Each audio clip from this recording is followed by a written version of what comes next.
Oh, thank goodness, you've joined me at a most critical moment in this day. I'm just about to insert this finger into my eyeball.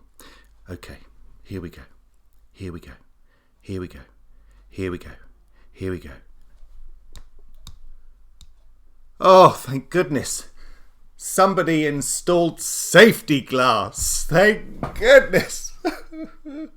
Welcome, my friends, to another episode of this. Could be the truth, could be the love, could be the madness.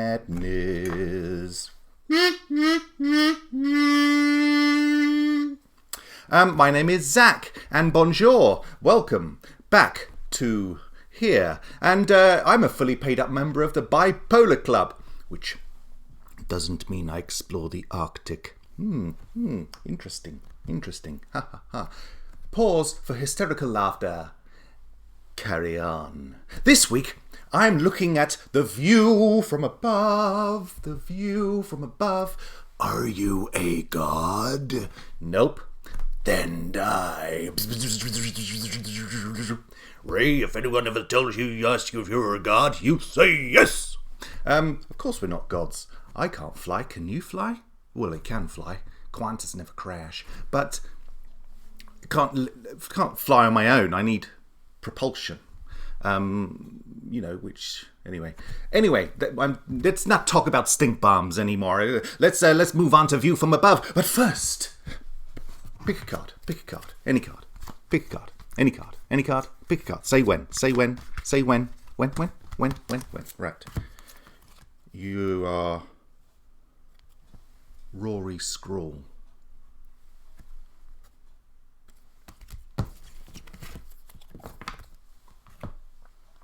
Let's do question of the week, shall we?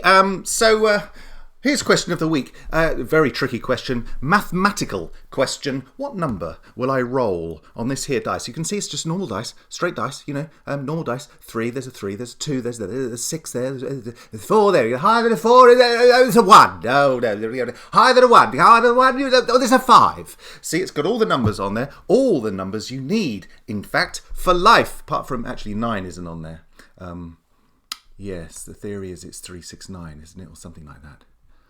For the universe. Anyway, what number will I roll? Put the answers in the comments below using Arabic numerals.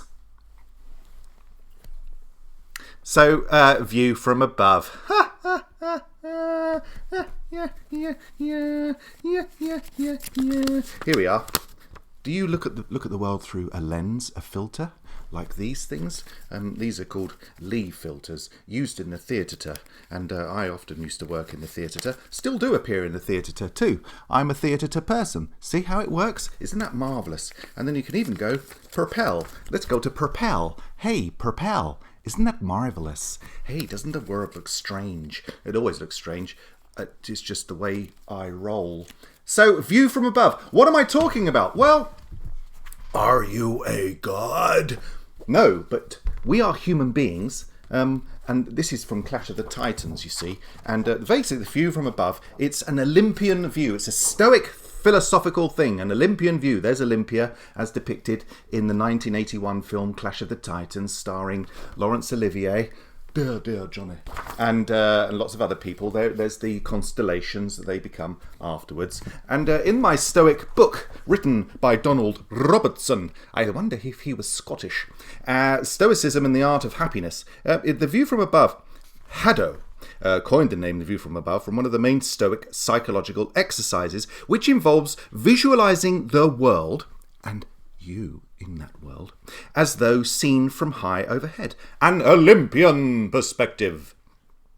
Now, of course, we're not birds, we can't fly, but humans are unique in being able to think abstractedly. Okay, we contemplate the past and the future. We can imagine hypothetical situations. Don't believe me? Well, just ask Ernest Becker. And one of those hypothetical situations would be to look at your life from a view from above. And why is this important? Well, I'm glad you asked that question. I'm going to reveal the answer for you right now.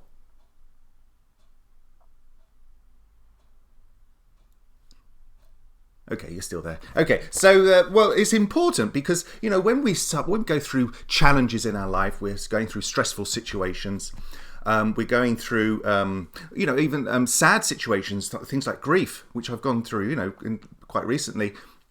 It's important, in a way, in order to give yourself an emotional balance, to look at it from a higher perspective. Look at what you're doing. Some problems that we face in life, once they're dealt with, we see how small they actually were.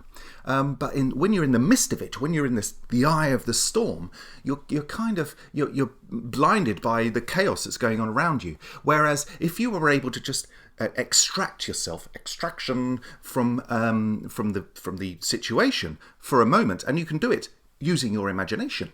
You don't have to sort of physically go, okay, I'm going to physically remove myself. You can do it if it helps, but you can actually do it in your imagination, can do it in your mind, and view it from a different perspective. It also gives you an opportunity to see potential solutions, or to see that there might not be a solution, or that the problem you're facing is really ridiculous, or that it's a really tiny problem and actually it's going to lead to a bigger problem. Anything like that. There are all sorts of scenarios can be played out. And it's by taking that view from above. It's by taking an Olympian perspective, because the Stoics were Greek, so they would use Olympia as the thing. In other words, take the perspective of God, to take the perspective of a God, of heaven, of the universe, and lift yourself up above whatever situation you're seeing. Now, most recently, of course, my dad died, and I went through a period of grief. But rather than, I'm still in it. I mean, I'm not going to kid myself, but as time goes on, it gets a little easier. And what I found was, rather than feel sad and guilty and I should be doing this, I should be doing that, I just I practiced what I'd learnt in these Stoic books, and Benny the Stoic Padawan has done stuff as well, and Ryan Holiday writes stuff of just sort of taking it calmly and looking at it from a wider perspective, looking at it from a perspective of, well, death is inevitable, and we understand our death, which because of our awareness that this shell will soon expire, it will age and wither. My soul, however, might move on to somewhere else, depending on what you believe. But Ernest Becker argued that this awareness that our physical self will die, it gives us this idea of a death terror. And I didn't want to go into that. When my mum died many years ago, I was a lot younger, not as wise as I am now. I took it very badly, and led to a very sort of deep emotional breakdown, and which contributed to my depression because of my sensitivity. It gave it something to chew onto and to latch onto, like a leech, and take something. But this time around, when my dad died, I was a lot older, a lot wiser. I'd learnt a lot more about life, and I was able to look at it from a wider perspective, and from a more meaningful perspective. And that was from reading about The View from Above. And funnily enough, I was reading this book. It took me a long time to read this book, because I dip in and out of it, because it's quite heavy and quite deep. But I read that chapter the day after my dad died, because I just wanted to pause, take some time out, and I thought, I'll just pick that book up again and just see where it was. And it was about, that chapter was about The View from Above. The following chapter is called The Stoic Contemplation of Death. So it was meant to be, people. It's the law of attraction. So The View from Above, and you can try doing this. So here's some exercises that are in there, and apologies, Donna Robertson, if I'm breaking copyright, but I'm plugging your book, so let's do that. Imagine leaving your body and rising higher upwards as you look down on yourself and things around you. Picture first of all what you currently look like, as if seen from the outside. Now rise up higher and imagine your surroundings as if seen from above. If you're indoors, just imagine the ceiling vanishes so that you can survey things from overhead. Then rise even higher and imagine looking down on the town or city you're in, as if seen from high above. Then rise even higher and imagine the whole country that you're in, and the land and the sea that's around it.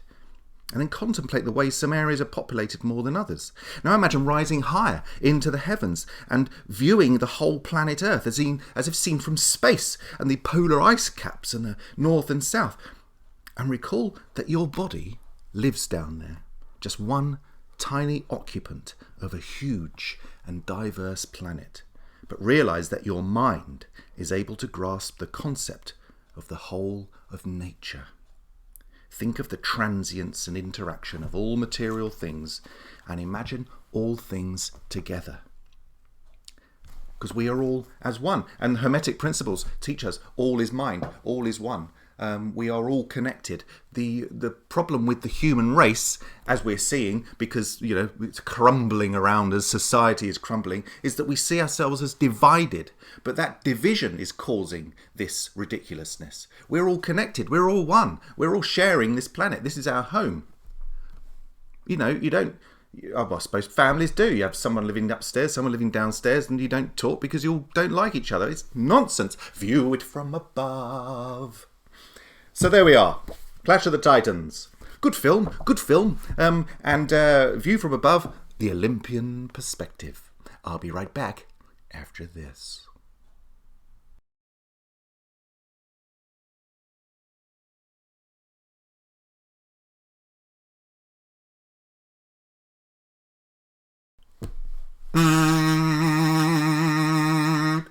What's the story in Balamory? Wouldn't you like to know?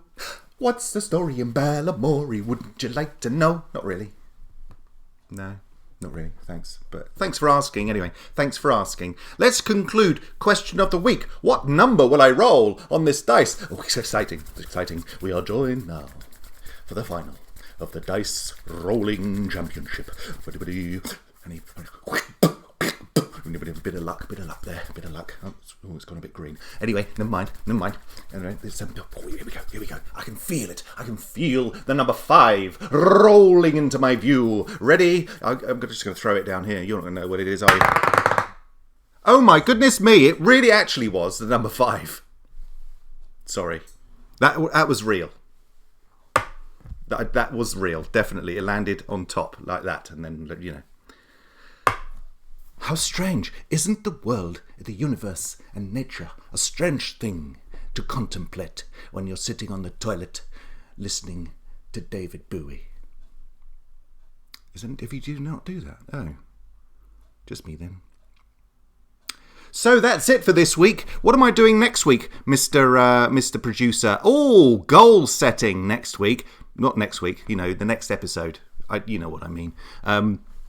Goal setting using a unique template that I devised many years ago.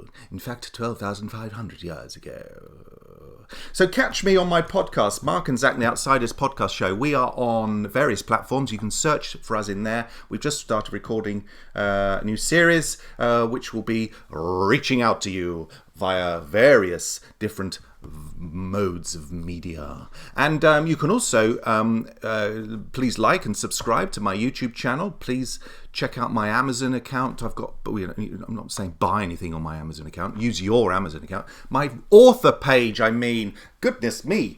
Do you want my credit card details while I'm here? Yes, why not? It doesn't matter, my credit card, I can't use it. So there we are, and like and subscribe this because it gives me a boost, it gives me a boost. I will finish using yellow. Be good out there.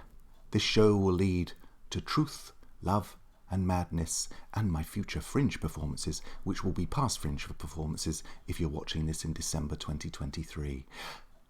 This concludes our broadcast day. Click.